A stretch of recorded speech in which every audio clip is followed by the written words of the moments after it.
fait, ne sait pas ce qu'est l'ethnographie, ou l'ethnologie, ou l'anthropologie. Alors, si vous me permettez juste que je vous le rappelle très brièvement, parce que je crois que ça a vraiment une certaine importance de le faire ainsi. Je fais un triangle, et sur chacun des sommets de ce triangle, j'écris ces mots qui sont certainement encore bizarres, d'ethnologie, d'ethnographie et d'anthropologie. Alors, qu'est-ce que l'ethnographie? Eh bien, il faut prendre ça vraiment étymologiquement. C'est l'écriture sur la société. Hein? L'écriture sur la société, l'observation de la société. Écriture, observation de la société. Et puis, qu'est-ce que c'est que l'ethnologie? Eh bien, c'est le logos sur l'ethnos, c'est le discours sur la société. Si vous étudiez, je ne sais pas moi, les bistrots dans le quartier, vous allez dans chaque bistrot, observer ce qui s'y passe, décrire comment ça fonctionne, qui fréquente le bistrot, les conflits qu'il y a, etc. Et vous faites de l'ethnographie. C'est-à-dire que vous allez livrer là des monographies, des travaux qui seront les plus exhaustifs possibles sur le bistrot que vous avez étudié. Et quand vous faites de l'ethnologie, vous comparez ces différentes observations, ces différents travaux sur les bistrots, et vous commencez à tirer des lois générales sur le fonctionnement des bistrots du quartier que vous avez pris en compte. Hein. Donc on est ici plutôt dans une sorte d'analyse, d'observation, n'est-ce pas? C'est pourquoi on appelle ça les musées d'ethnographie, qui étaient plutôt jusqu'à aujourd'hui, mais on peut discuter maintenant, des musées qui montraient, qui expliquaient, qui décrivaient, sans plus. Et les instituts qui enseignent sont plutôt des instituts, on les appelle les instituts d'ethnologie, parce qu'ils font du discours sur les observations, parce qu'ils enseignent des lois générales, parce qu'ils enseignent des grands principes sur le fonctionnement des sociétés. Et puis, l'anthropologie, vous le voyez bien, c'est le discours sur l'anthropos, c'est-à-dire le discours sur l'homme. Hein, ça serait l'objectif final. Alors aujourd'hui, dans la langue française, anthropologie ou ethnologie sont des termes qui, malgré des différences qu'il peut y avoir historiquement, s'utilisent à égalité. Ça, c'est un petit luxe que vous vous offrez sur votre carte de visite, si vous préférez mettre ethnologue ou anthropologue, mais ça a tout à fait le même sens. Ça, c'est très important. Alors, vous voyez, c'est ça notre discipline. On est tiraillé entre ces trois moments. On ne peut pas faire l'un sans l'autre, mais c'est ça, véritablement, la discipline qui consiste à étudier non pas les humains en tant que tels, les individus, si j'ose dire, entre guillemets, ne nous intéressent pas, mais c'est des groupes, et voir comment ils fonctionnent entre eux. Essayer de comprendre quelles sont les règles qui les régissent, quels sont les systèmes qui les font fonctionner, quelles sont les normes qu'ils mettent en place, et comment, évidemment, dès qu'on met des normes en place, comment on essaye de les détourner, et comment on essaye de passer au-delà, etc. Comment se construit véritablement le système de fonctionnement de société. Donc nous sommes des gens du qualitatif. C'est ça qui est aussi très important. Nous n'étudions pas les grands ensembles. Un ethnologue, c'est quelqu'un qui, idéalement, devrait passer au moins 1 an dans le groupe ou dans le lieu où il l'étudie, hein, pour avoir une sorte de vision du cycle. Et puis, ses compétences, elles sont celles qu'il peut développer lui-même. On ne pratique pas la statistique. C'est peut-être encore ce qui nous distingue de la sociologie aujourd'hui, bien que ces deux disciplines sont trop proches. Nous ne faisons pas de statistique. On ne fait pas de statistique. On est dans le qualitatif. On fait ce que l'on appelle de l'observation participante. On essaie de s'insérer dans un groupe, de se faire oublier et de voir comment ça marche. Et de décrire ça au mieux et d'essayer de comprendre cela au mieux. Alors vous voyez, c'est une discipline qui est extrêmement récente. Alors là, je dois faire encore une petite explication générale pour qu'on comprenne bien mon point de vue. Hein. Si je fais l'histoire du temps, c'est 0, c'est l'origine des humains. On ne sait pas très bien quand. Et puis aujourd'hui, on est le 27 du 11, je crois, 07. Ça, c'est l'histoire de l'humanité. Et dans cette histoire de l'humanité, moi, j'y mets 2 grandes coupes, hein, parce que ça m'aide à réfléchir. Je mets 1492, c'est quand Colomb découvre l'Amérique, il se trompe de direction, etc. Et c'est fondamental parce qu'on a un projet qui est avant et après les sociétés. C'est à ce moment-là, et ça c'est fondamental, depuis là qu'on peut commencer à comprendre comment fonctionne le système solaire, la Terre sur laquelle on vit, et c'est à partir de là qu'on construit, qu'on donne des données scientifiques qu'on ne devrait plus en question. Appelez-vous Galilée, on l'a quand même mis en tôle parce qu'il expliquait que le Soleil, il était fixe, puis que c'est de la Terre qui tournait. Ça a été des révolutions, on ne se rend pas compte que c'était important. Donc on a une vision du monde d'avant, qui date jusqu'au XVe siècle. Même le corps humain, on ne peut pas le décrire clairement avant. Et c'est à partir de là qu'on se met à faire penser à Vézal, aux écorchés, on se met à décrire le système veineux, nerveux, les organes, etc. Et c'est une véritable révolution. Et puis là, on construit le savoir jusqu'en 1850, et si je mets cette date, c'est parce que c'est la naissance de notre discipline. Donc nous sommes des représentants d'une discipline qui est neuve, hein, très neuve. Avant, on faisait des sciences naturelles, l'archéologie, tout ce que vous voulez, on voit apparaître des musées, etc. Mais vers 1850, on peut dire que la discipline ethnologique démarre parce que on se rend compte d'une chose, c'est que jusque-là, on a observé les autres, on n'a jamais fait d'hypothèse sur le fonctionnement de la société. Et à partir de 1850, sous l'influence des sciences naturelles, si vous voulez, on émet cette hypothèse qui est à la fois banale et fondamentale, les sociétés humaines évoluent. C'est ça qui fait démarrer notre discipline. Les sociétés humaines évoluent, donc elles évoluent, nous, on est tout en haut, c'est la société occidentale, le nec plus ultra, celle qui décide. Hein. Je crois que ça n'a pas beaucoup changé aujourd'hui, si on réfléchit bien, pensez à l'humanitaire, pensez aux ONG, c'est toujours nous qui décidons, etc. Et puis on met un point zéro, puis on invente le primitif. Alors avant, on avait les sauvages, si vous voulez, jusque par là. Les sauvages, c'était des gens bizarres, c'était sympathique, on les amenait dans les cours, on les étudiait, on amenait des pygmées, des noirs, des indiens, puis des choses sympas, ouais. Proximité. Et quand on invente, si vous voulez, cette réflexion à partir de l'évolutionnisme, on invente le primitif et on repousse les origines de l'homme très loin. Et c'est ça, alors, l'éloignement du primitif par rapport au sauvage qui était très proche. Et voilà notre discipline qui se développe. Et alors on crée évidemment des musées, il y a eu plusieurs courants, des mouvements, j'en passe, et des musées d'ethnographie qui se mettent en place de manière beaucoup plus systématiquement, 19e, 20e siècle, on connaît tout ça, et on s'intéresse évidemment à la culture matérielle. Alors vous voyez combien l'ethnographie, et c'est un problème aujourd'hui, est liée au colonialisme, parce qu'on se dit, il faut bien aller les aider, ces pauvres gens attardés là, sur la chaîne de l'évolution, on va leur apporter nos technologies, nos savoirs, etc. On va chez eux, colonie, on connaît tout ça, et puis cette curieuse idée, je dis curieuse idée, qui dit, prenons leur culture matérielle pour mieux les comprendre, et on commence à prendre leurs affaires, on les amène chez nous, puis on les entasse dans des musées. C'est quand même bizarre, n'est-ce pas, comme démarche. On va mieux les comprendre grâce à cette culture matérielle que nous avons ramenée chez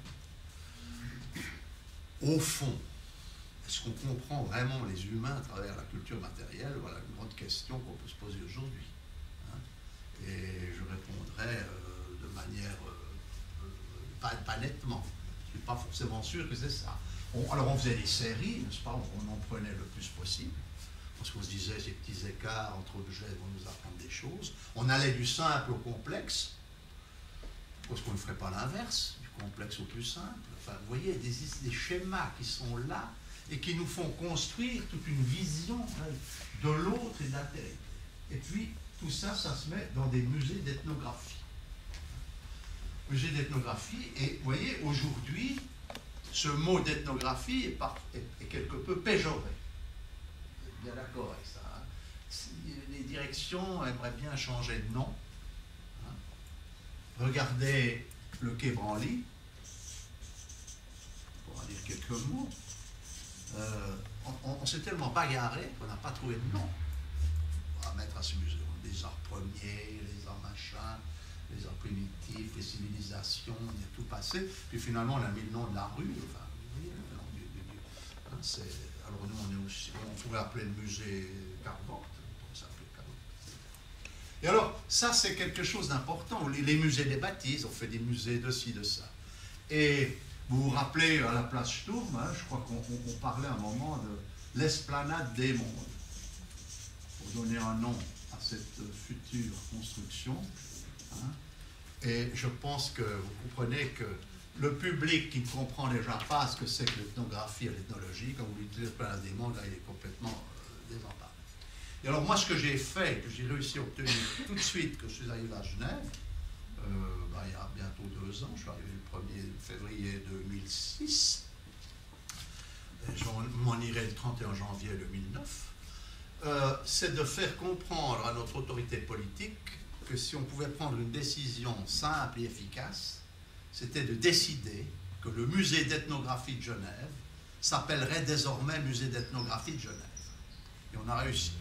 Donc ça, c'est déjà un grand point, vous savez, c'est très important.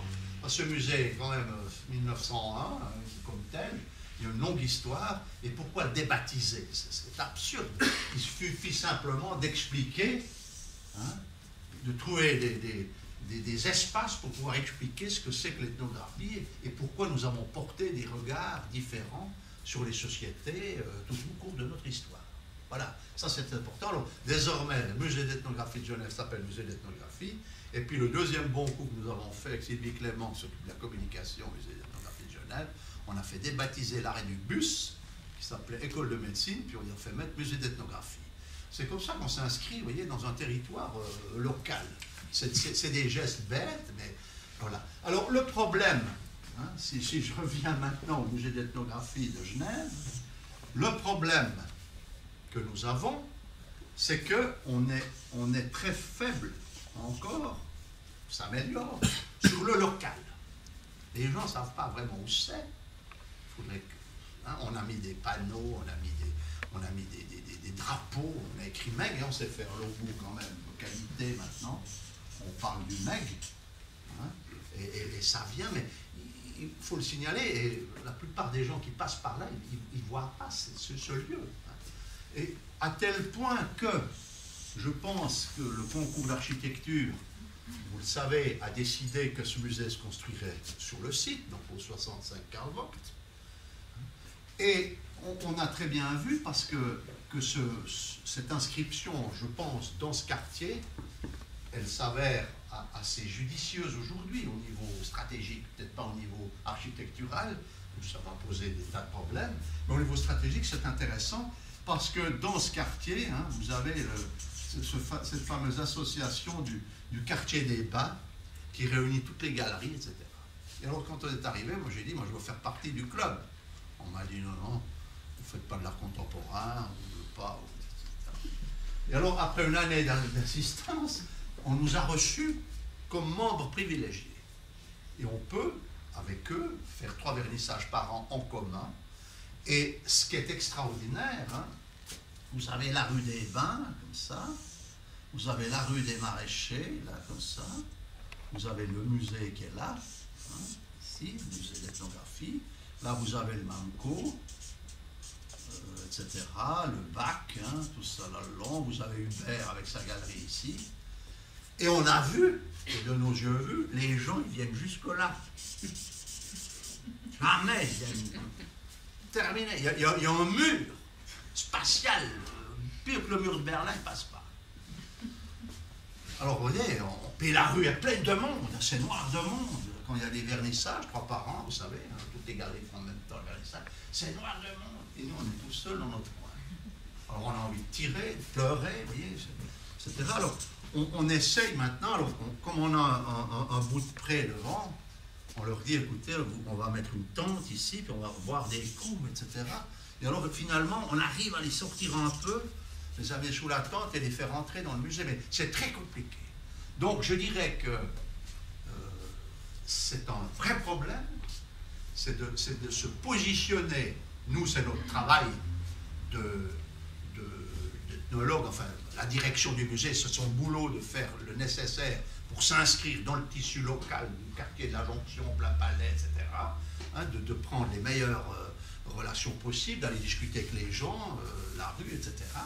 Mais je pense que les architectes, même si on doit conserver l'ancienne école, hein, c'est une des données, on peut penser, etc., qu'il nous fallu la raser ou pas, bref, ça ne sert à rien d'épiloguer. Si on veut faire quelque chose, il faut garder l'ancienne école, et il faudra, dans ce prêt, poser là de quoi exposer. Parce que le seul problème de ce musée, hein, je le dis simplement, c'est de lui donner de la place pour pouvoir montrer ce qu'il possède. Le musée d'ethnographie de Genève possède à peu près 100 000 objets, hein, qui couvrent les 5 continents. Donc c'est un musée riche, Afrique, Asie, Océanie, Europe, collection en Moudru, c'est un fort noyau européen. Donc c'est un musée fort, où ces objets sont stockés au Port-Franc aujourd'hui, et dans le concours d'architecture, ils ne reviennent pas dans le musée, ils restent hors des murs.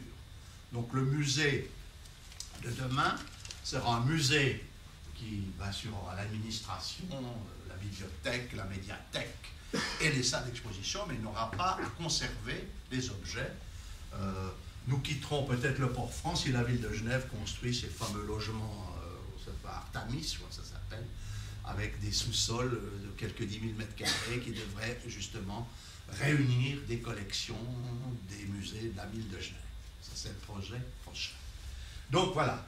Donc il faudra. Alors ce que nous avons besoin, c'est de la place.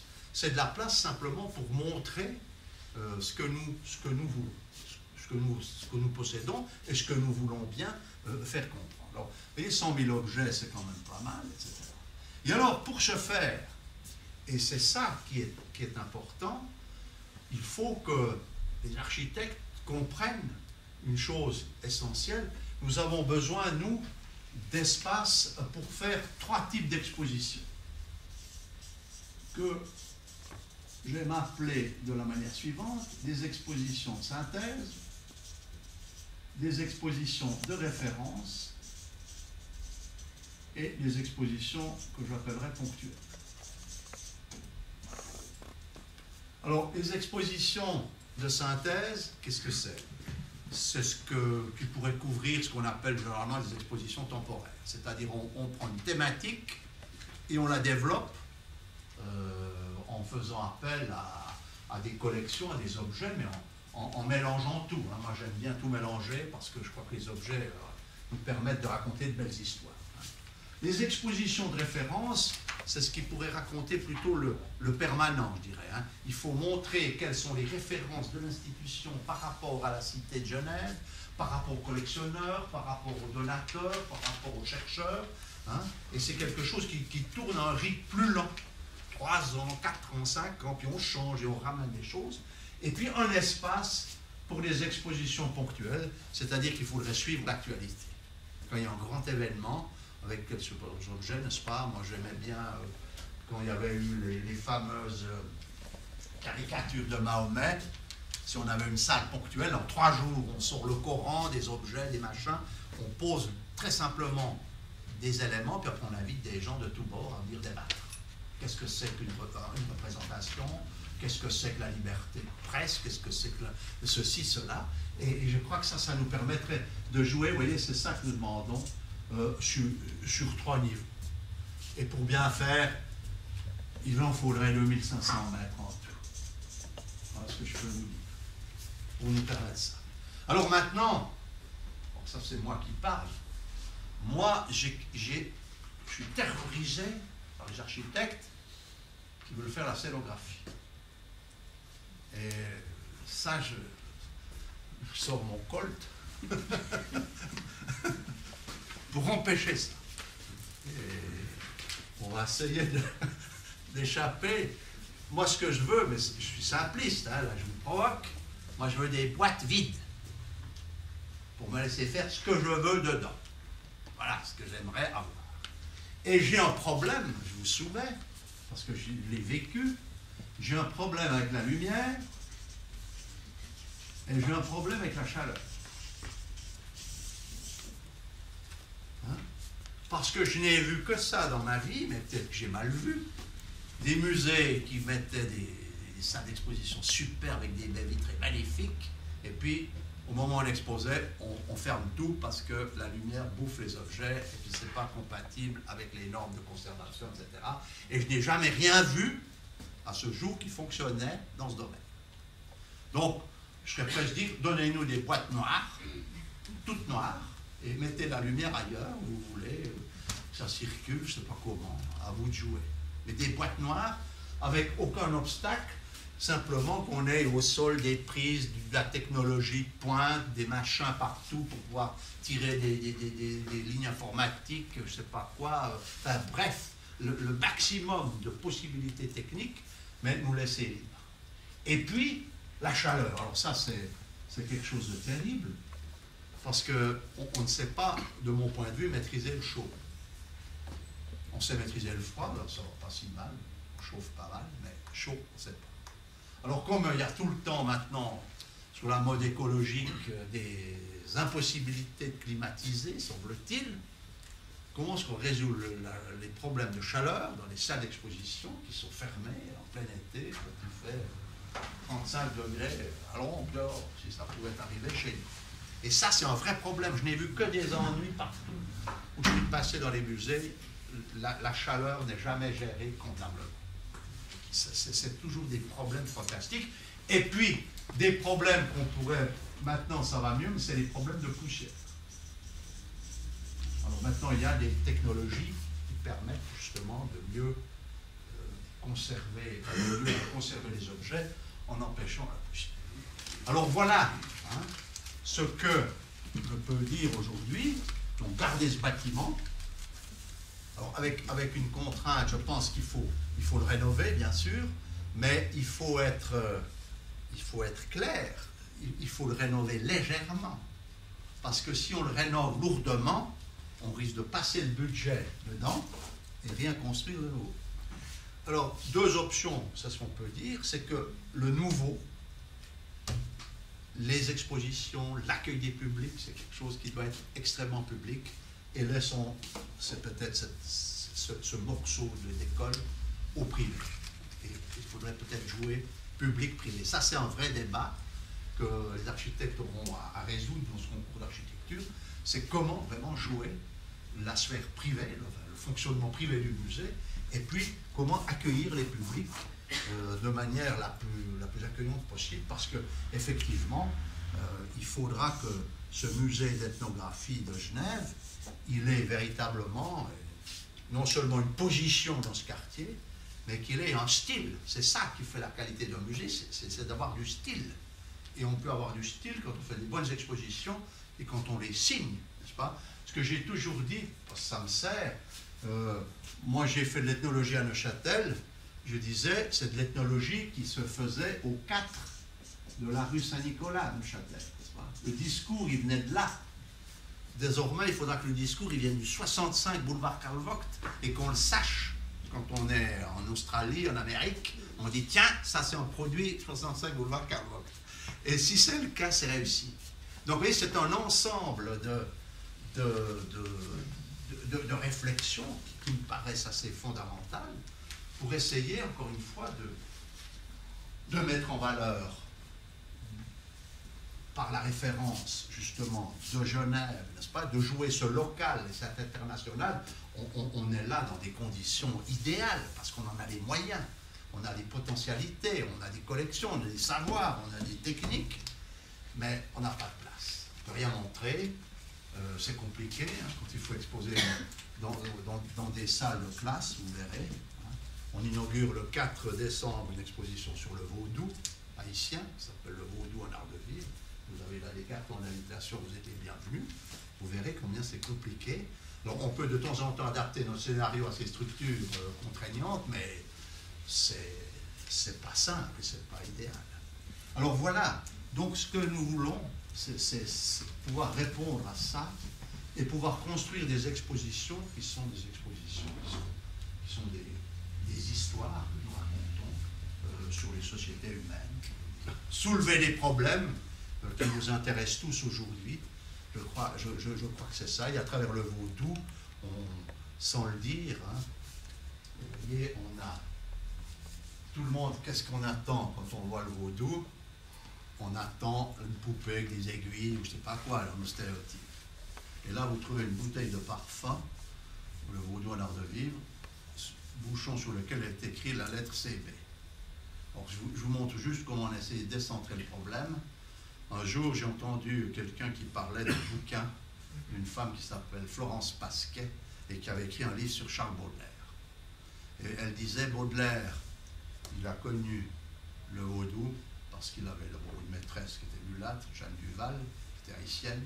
Et puis dans un poème qui s'appelle Le Flacon, une fleur du mal, ça doit être ce poème-là c'est une pure fiction littéraire, mais c'est ça. Alors on s'est dit, tiens, voilà, on va mettre ce parfum de flacon, ce flacon de parfum vide, hein, on l'a un peu bricolé parce qu'ils attachent beaucoup dans le vaudou, on fait des paquets, on prend les âmes, on met les zombies dans des boîtes, hein, et puis quand on ouvre, il reste un peu de vaudou, vous refermez, mais même la structure du pot est poreuse et vous sentez le vaudou à travers le truc.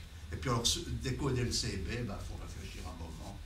Et ça crée une animation, les gens téléphonent, envoient des débits, qu'est-ce que ça veut bien dire, et on entre déjà en discussion avec le public de manière agréable. Et ça montre bien la distance que nous prenons par rapport au vaudou. On ne veut pas expliquer, mais c'est notre regard occidentaux sur ces pratiques que nous essayons d'expliciter. Hein, parce que expliquer le vaudou, je crois que c'est le détruire, parce qu'il faut y croire pour que ça marche. Donc voilà comment on a trouvé le compte.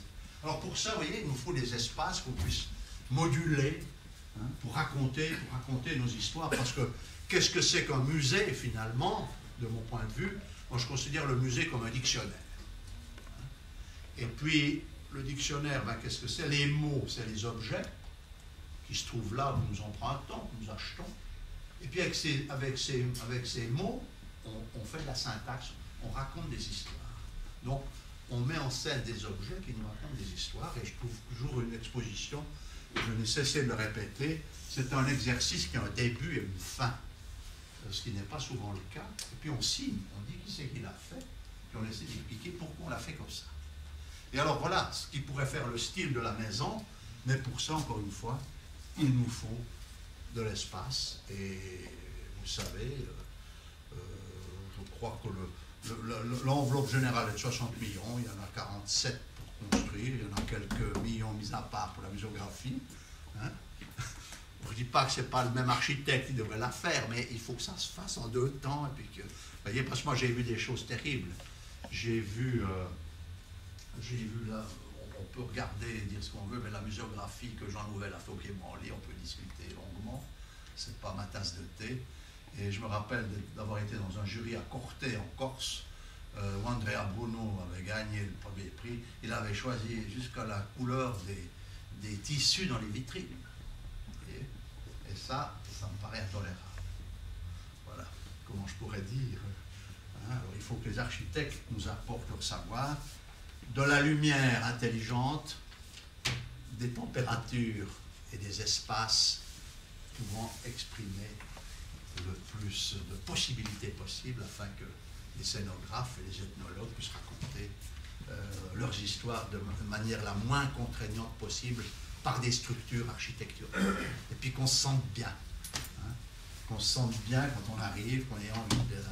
Et un bon musée, c'est un musée dans lequel on va parfois même sans rien regarder, parce qu'on se sent bien, parce qu'on s'assoit, parce qu'on lit un journal, on va voir des gens passer, on va boire un café, etc. Et ça, c'est ce qui fait la qualité, je dirais, d'une institution. Et c'est ça qu'on devrait trouver. Alors, j'ai trouvé 3 mots. Hein. Il faut construire simple, il faut construire efficace, et néanmoins esthétique. Et si on remplit ça, je suis sûr qu'on peut aujourd'hui construire simple, si on est comment est-ce qu'il faut dire, attentif, et si on est pris par le projet. C'est peut-être pas la tendance genevoise qui fait tout très cher. C'est ce que j'ai découvert ici. Vous savez, de Châtel à Genève, je fais un terrain anthropologique intéressant. C'est vraiment pas la même chose. Hein? Et j'ai dû apprendre à mes collègues à marchander. C'est quelque chose qui ne savait pas. Moi, je suis un paysan du Jura-le-Châtelois. On marchande. Puis on achète local. Ils doivent oublier ça, les gens. Alors, vous voyez, si vous voulez faire un musée, hein, ça ne serait pas si mal de se mettre en relation avec tous ceux qui qui ont des compétences et des capacités dans le local. Hein. Plutôt qu'acheter du papier à Zurich, on peut l'acheter à Carouge, même ici dans le quartier. Puis c'est des fois moins cher, mais on avait oublié tout ça. Hein, voilà. Alors s'il faut rappeler des choses comme ça, pour cette inscription dans le tissu vraiment local, et trouver des relations avec des acteurs, etc. Bien sûr, on n'est pas stupide, quand il y a des choses qu'on ne peut pas avoir, on va les chercher ailleurs, mais j'entends, c'est cette réinscription qui m'a beaucoup frappé, qu'on avait oublié. On oubliait le musée, il était en train de s'effacer. Et je pense que c'est quand même là une des dernières chances pour que cette institution démarre. Sans ça, elle risque le pire, et je ne sais pas ce qui pourrait lui arriver. Et ce sera aux jeunes voix de décider en votant le budget et en ne lançant pas un nouveau référendum contre le principe. Mais rien n'est acquis, rien n'est possible.